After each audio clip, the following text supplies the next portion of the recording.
जय हिंद। जो भी स्टूडेंट रेलवे की तैयारी करते हैं, निश्चित रूप से वैकेंसी का आप इंतज़ार कर रहे होंगे और वैकेंसी के बारे में लगातार चर्चाएँ हो रही थी कि अब वैकेंसी आएगी, अब वैकेंसी आएगी। कोई बता रहे थे कि आपका मार्च में आ जाएगी, अप्रैल में आ जाएगी। लेकिन एक अनुमान जो था अपना कि अगस्त अथवा अगस्त के बाद ही वैकेंसी देने की संभावनाएँ हैं, उससे पहले आ जाए, तो इससे अच्छी बातें क्या हो सकती है? तो लगभग उसी ओर हम लोग बढ़ रहे हैं, वैकेंसी अभी तत्काल देखने को नहीं मिल रही है। लेकिन एक बात है कि एक नई वैकेंसी रेलवे के द्वारा ही आया है। रेलवे की एक अनुषंगी कंपनी है, आप देख रहे हैं कि dedicated freight corridor corporation of India limited, यानी कि DFCCIL।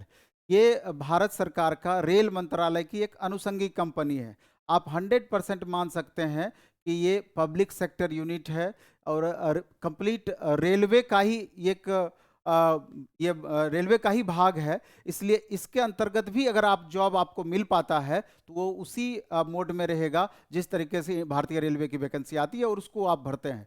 तो जब तक वैकेंसी आपकी नहीं आ जाती है, निश्चित रूप से जो भी इस तरह की वैकेंसी आती है पब्लिक सेक्टर यूनिट से, ये सब परमानेंट जॉब है। निश्चित रूप से इसको भरते रहना चाहिए आपको। और आप देखेंगे कि यहाँ पर नंबर ऑफ वैकेंसीज अगर कम है तो नंबर ऑफ स्टूडेंट फॉर्म भरने वाले भी कम होते हैं। ऐसा नहीं है कि यहाँ बच्चों का रिजल्ट नहीं होता है। इसके अलावे भी आप देखेंगे कि सर, हाँ, कई जगह से और भी वैकेंसी लगातार आ रही है। हाँ, अभी हिंदुस्तान एरोनॉटिक्स लिमिटेड से वैकेंसी आई है।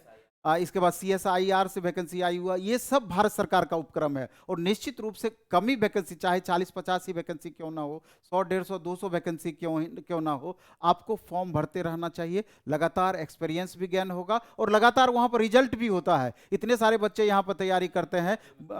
हाँ बिल्कुल, अभी DRDO में यहाँ से बहुत सारे बच्चों का फाइनल सिलेक्शन हुआ है। इसलिए एक आपका कंटिन्यूटी भी मेंटेन रहेगा। तो इसलिए जो भी स्टूडेंट का क्वालिफिकेशन ITI अगर पास किए हैं या साधारण ग्रेजुएशन भी है, डिप्लोमा है, बीटेक है, तो इसके अलावा MBA भी किया हुआ है, तो सबके लिए इसमें अ, अ, हाँ, DFCCIL से स्पेशल वैकेंसी आई हुई है। नंबर ऑफ वैकेंसीज कम है लेकिन सबके लिए है। तो निसंदेह इसका जो सिलेबस है, सर इसके सिलेबस पर भी चर्चा करेंगे, इसके इस वैकेंसी के डिटेल के बारे में भी चर्चा करेंगे। आप निसंदेह इस फॉर्म को भरिए और 100% इसका बेनिफिट मिलेगा। अगर सिलेक्शन हो जाती है तो जो भारतीय रेल में सुविधाएं मिलती है, 100% वो सुविधाएं आपको यहाँ पर भी देखने को मिलेगी। इसलिए इस तरह का आप लगातार स्टडी करते रहिए कि पब्लिक सेक्टर यूनिट से अन्य कौन कौन वैकेंसी आ रही है, कितनी भी सीट हो, आपको फॉर्म भरना चाहिए, लगातार अपडेट रहना चाहिए। तो चलिए इस वैकेंसी के बारे में डिटेल देखते हैं। और लास्ट, इसमें कई सारे स्लाइड में बटा हुआ है, तो लास्ट स्लाइड तक आप देखने का कोशिश कीजिए, पहले समझने का कोशिश कीजिए, फिर फॉर्म भी इसका भरिएगा। सर,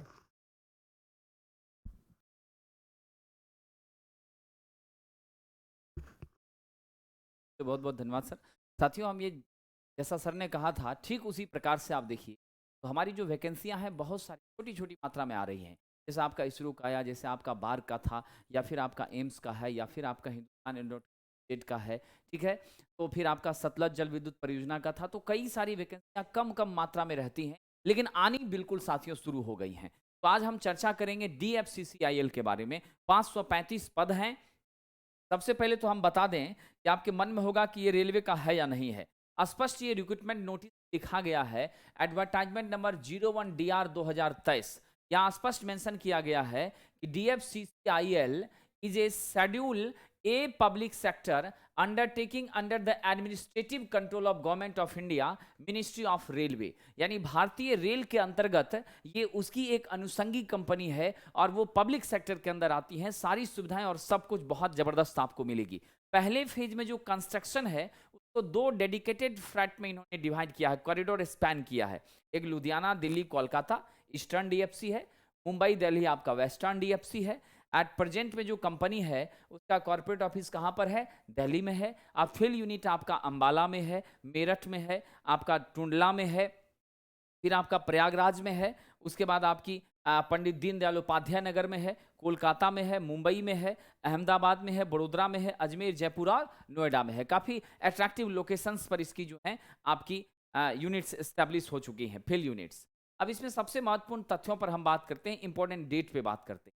ये फॉर्म भराना शुरू कब से हो रहा है? तो ऑनलाइन रजिस्ट्रेशन आपका 20 मई से आरंभ हो चुका है। ठीक है, 20 मई से आरंभ हो चुका है और लास्ट रजिस्ट्रेशन कब होगी? 19 जून साथियों होगी, ठीक है। और आपकी जो है date of opening window for application form correction, यानी आपका कहीं नाम है या कुछ में गया है, डाटा मिसिंग है, तो सुधार आप करेंगे 26 जून से लेकर के 30 जून के बीच में, आपको 4 दिन सुधार के लिए मिल रहा है। और पहली जो टेंटेटिव कंप्यूटर टेस्ट है, सीबीटी है, कंप्यूटर बेस्ड टेस्ट, वो अगस्त में होने की संभावना है, यानी समय आपके पास 3 महीने मैक्सिमम है, 3-4 महीने।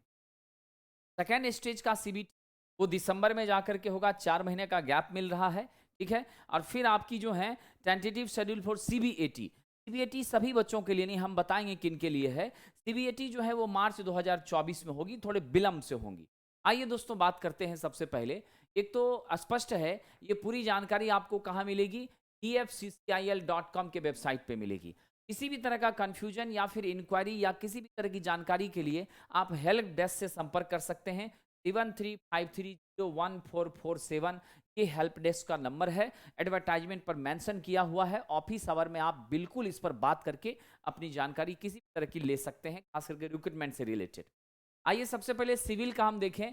सिविल का 50 पद है, 3 साल का डिप्लोमा सिविल इंजीनियरिंग से चाहिए, पब्लिक हेल्थ या वाटर रिसोर्स हो या फिर आपकी कंस्ट्रक्शन टेक्नोलॉजी हो, सिविल से मिलते जुलते किसी भी सब्जेक्ट से अगर आपने डिप्लोमा किया है और आपकी मार्क्स कम से कम 60% से कम नहीं है तो आप योग्य हैं साथियों, ठीक है। उसके बाद आइए यहाँ पर ध्यान दीजिए, मेडिकल स्टैंडर्ड A3 का होना चाहिए। उसके बाद साथियों दूसरा पद हम देखते हैं इलेक्ट्रिकल एग्जीक्यूटिव का, 30 पद है। इसके लिए भी आपको electrical, electronics, power supply, control, industrial electronics, triple E, ये सारे ब्रांच से अगर आपने डिप्लोमा किया है तो आप योग्य हैं और कम से कम 60% आपको होना चाहिए डिग्री, ठीक। अब यहाँ पर ध्यान दीजिएगा, ये मेंशन किया है पूरी डिटेल जब आप देखेंगे तो अगर आप बीटेक है यानी उच्च योग्यता आप रखते हैं तो आप बेहिचक अप्लाई कर सकते हैं, आपको कोई कष्ट नहीं है, बिल्कुल योग्य माना जाएगा। बम्पर भर्ती अगर कहें तो वो किसके लिए है? ऑपरेशन एंड बिजनेस डेवलपमेंट में 235 टोटल वैकेंसी है और ये ग्रेजुएशन के छात्रों के लिए है। ग्रेजुएशन किसी भी स्ट्रीम से हो, अगर मान्यता प्राप्त विश्वविद्यालय से है और 60% से अधिक मार्क्स है तो आप योग्य हैं साथियों। यहाँ पर सभी के लिए अलग अलग, यूआर के लिए 97, एससी के लिए 35, एसटी के लिए 17, ओबीसी के लिए 63, ईडब्ल्यूएस के लिए 23, इस हिसाब से अलग अलग पद हैं साथियों। फिर एग्जीक्यूटिव फाइनेंस है, उसका जो है 14 सीट है और एग्जीक्यूटिव फाइनेंस में कौन बच्चे रहेंगे? जिन्होंने बीकॉम किया है, ठीक है, जिनका बीकॉम 60% किसी यूनिवर्सिटी या इंस्टीट्यूट से है रिकॉग्नाइज, तो वो यहाँ पर योग्य हैं, ठीक है। सबको इन्होंने उपहार देने का काम किया, थोड़ा थोड़ा सभी का ख्याल रखा है साथियों। अगली बार देखिए टोटल वैकेंसी क्या है? 19 है आपको ह्यूमन रिसोर्स की, एचआर की। तो जो बच्चे आपकी बीबीए जिन्होंने किया है, बैचलर ऑफ बिजनेस एडमिनिस्ट्रेशन या फिर एमबीए वाले भी योग्य होंगे। 60% आपका क्या है? मिनिमम मार्क्स होना चाहिए, दैट वाज एप्लीकेबल। नेक्स्ट हमारी आ रही एग्जीक्यूटिव इंफॉर्मेशन टेक्नोलॉजी, ये बीसीए वाले होंगे, इलेक्ट्रॉनिक्स एंड कम्युनिकेशन वाले होंगे, इंफॉर्मेशन टेक्नोलॉजी वाले होंगे, वो सारे बच्चे यहाँ पर योग्य हैं। फिर आता है जूनियर एग्जीक्यूटिव, लेकिन इसका स्केल देखिए बहुत जबरदस्त है, 25,000 से 68,000 N5 लेवल का है, आईडीए पे स्केल, ठीक है। तब पेमेंट बहुत अच्छा है साथियों, इसमें कोई शक नहीं है। अब हमारी जो नेक्स्ट वैकेंसी है वो आपकी इलेक्ट्रिकल के लिए है, जूनियर एग्जीक्यूटिव इलेक्ट्रिकल, 24 पद है। ये कौन भरेंगे? जो इंस्ट्रूमेंट मैकेनिक से आईटीआई किया है, जो वायरमैन से आईटीआई किया है या फिर जिन्होंने इलेक्ट्रीशियन से आईटीआई किया है, एससीबीटी या एनसीबीटी मान्यता प्राप्त संस्थान से 60% का अगर आपको मार्क्स है तो डेफिनेटली आप एलिजिबल हैं, आप फॉर्म भर सकते हैं साथियों। नेक्स्ट आइए, आपकी सिग्नल एंड टेलीकम्युनिकेशन में 148 सीटें हैं। इसमें भी हमारे देखिए स्पष्ट मेंशन किया इसने, इंस्ट्रूमेंट मैकेनिक से जो आईटीआई हैं, उसके बाद आपकी टेक्नीशियन पावर इलेक्ट्रॉनिक्स वाले, इलेक्ट्रॉनिक मैकेनिक वाले, फीटर, के बाद वायरमैन, इलेक्ट्रीशियन, ये सारे बच्चे यहाँ पर फॉर्म भर सकते हैं। सिग्नल टेलीकॉम में, सिग्नल एंड टेलीकॉम में तो इलेक्ट्रीशियन के बच्चों के लिए, वायरमैन के बच्चों के लिए, मैकेनिक वालों के लिए, इलेक्ट्रॉनिक मैकेनिक वालों के लिए ये जो 148 सीट बिल्कुल उनके लिए है। तो आपकी सीट है 148 + 24, तो अच्छा यहाँ पे अपॉर्चुनिटी आपको मिल रहा है। देन आपका देखिए मैकेनिकल में यहाँ 6 सीटें हैं, फीटर के बच्चे इसमें भरेंगे, 60% जिसका मार्क्स है। नेक्स्ट हमारा आ गया एज लिमिट, तो एज भी यहाँ पर थोड़ा ध्यान रखा गया, आपकी 18 से 30 है एज लिमिट वार के लिए, अनरिजर्व के लिए। जूनियर एग्जीक्यूटिव में भी 18 से 30 है। ओबीसी के लिए आप 3 साल जोड़ दीजिए, +3 यानी 33 हो जाता है, 33। और SC ST के लिए आप 5 साल जोड़ दीजिए, 35 ईयर्स आपका साथियों हो जाता है, 35 साल हो जाता है। तो एज भी मोटा मोटी ठीक है। आप लोग बिल्कुल फॉर्म भरिए, फॉर्म भरने में आप लोग बिल्कुल कमी ना करिए, ठीक है साथियों। नेक्स्ट आइए, एग्जाम का पैटर्न देखिए। सिविल और डिप्लोमा वाले बच्चों के लिए, जितने भी डिप्लोमा के छात्र हैं, का देखिए 2 एग्जाम होगा, सीबीटी 1 होगा, सीबीएटी उनका नहीं होगा। सीबीएटी होगा सिर्फ बिजनेस वालों का, एग्जीक्यूटिव एंड बिजनेस डेवलपमेंट का, ऑपरेशन बिजनेस का। सीबीएटी आपका सिर्फ और सिर्फ किसका हो रहा है? बिजनेस डेवलपमेंट का। यानी सीबीएटी होगा आपके ग्रेजुएशन वाले जितने भी छात्र हैं का 3 चरण होगा। 1 सीबीएटी होगा, ठीक है। ये आपका कंप्यूटर बेस्ड एप्टीट्यूड टेस्ट है, जिस तरह साइको टाइप का होता है ना, ठीक वैसा ही है आपका, ठीक है। डॉक्यूमेंट वेरिफिकेशन सभी में होना है, मेडिकल सभी में होना है। आईटीआई वाले जो हमारे छात्र हैं, जो कि यहाँ इलेक्ट्रिकल में जूनियर एग्जीक्यूटिव इलेक्ट्रिकल या सिग्नल टेलीकॉम में या मैकेनिकल, उनको भी सीबीटी 1 और सीबीटी 2 देना होगा, स्टेज 2 देना होगा, ठीक है। आइए जरा गौर करते हैं एग्जाम का तरीका क्या है। पहले और दूसरा स्टेज, ये तो आपको क्लियर हो गया किन किन बच्चों के लिए है, ठीक है। और जो सेकेंड स्टेज है, पहले स्टेज को पार करने के बाद तब आप सेकेंड स्टेज में आएंगे, ठीक है। निगेटिव मार्किंग आपकी है साथियों, फर्स्ट एंड सेकेंड दोनों में आपकी निगेटिव मार्किंग कितनी है? 1/4 है, ओके। एंड सीबीटी जो पहला होता है वो सिर्फ स्क्रीनिंग नेचर का होता है, छांटने के लिए होता है।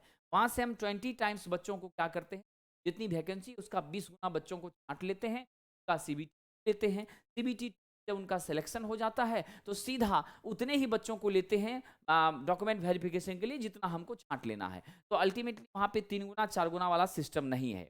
स्पष्ट लिखा है, first stage CBT shall be used only for shortlisting candidate for the second stage. तो पहले का रिजल्ट आएगा, फिर 3-4 महीने का गैप मिलेगा, तब आपकी सीबीटी 2 होगी। A total number of candidate shortlisted next stage of selection process will be as per detail given below. कैसे कैसे होगा देख लीजिए।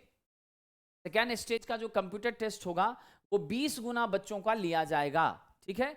आप जिस भी कैटेगरी में है, जिस भी कम्युनिटी का 20 टाइम्स वहां से बच्चों को छांटा जाएगा सीबीटी 1 से, और देन उनका सीबीटी 2।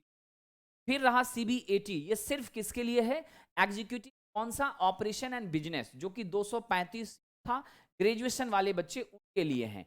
और उसको है 20 गुना तो सीबीटी में छांटा, वहां से 8 गुना कैंडिडेट को सीबीएटी किया जाएगा, ठीक है, एग्जीक्यूटिव्स वाले को ऑपरेशन और बिजनेस में। और उसका जो 8 गुना को छांट के सेपरेट कर लिया, तब जाकर के होगा डॉक्यूमेंट वेरिफिकेशन। और डॉक्यूमेंट वेरिफिकेशन में उतने ही बच्चे लिए जाएंगे जितने का आपने फाइनल सिलेक्शन करना है। यानी 3 गुना 4 गुना का डॉक्यूमेंट वेरिफिकेशन की संभावना नहीं है। Equal to the number of community wise vacancies detail as per merit. तो मैरिट लिस्ट आपका बनेगा सेकेंड स्टेज से, इसलिए आपको सेकेंड स्टेज पे फोकस करना है। लेकिन सेकेंड स्टेज में जाने के लिए फर्स्ट को क्रैक करना है।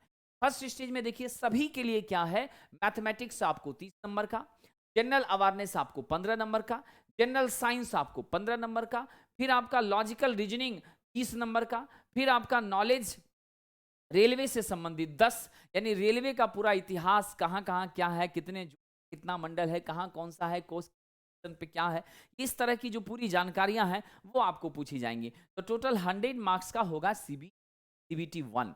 तो इसको जब आप क्रैक करेंगे तो हमारे आईटीआई और डिप्लोमा वाले बच्चे स्टेज 2 में जाएंगे। स्टेज 2 में उनको अपने ट्रेड से क्वेश्चन पूछा जाएगा, यानी उसमें टेक्निकल क्वेश्चन ज्यादा रहेंगे, ठीक है कि नहीं। तो आपको टेक्निकल क्वेश्चंस को फोकस करना है, तो उस हिसाब से तैयारी करनी है। नॉन टेक को कमांड करिए और ट्रेड पर ध्यान दे दीजिए, निश्चित आपका सिलेक्शन हो जाएगा, चिंता की कोई बात नहीं है।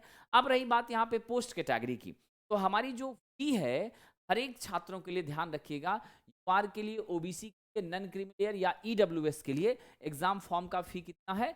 1000 है, ठीक है। एग्जाम फॉर्म का फी 1000 है, बाकी बच्चों के लिए डिवाइड किया गया है।